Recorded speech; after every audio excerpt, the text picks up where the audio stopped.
పన్నగమొక్కటి ప్రతి ఉదయమున ఎన్నో మణులను తెచ్చేది నిన్నే పూజించేది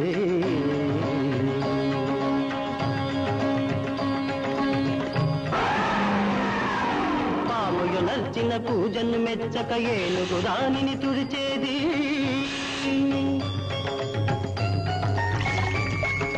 వేరే పూజలు చేసేది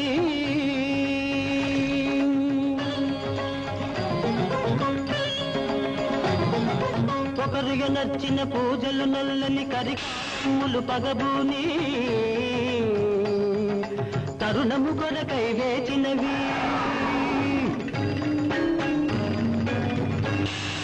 కుండము నుండి దూరిన పాము మెండుగ గజమును బాధించే కొండను మోదగ కుంభము పగులగ రెండొక తరి మరణి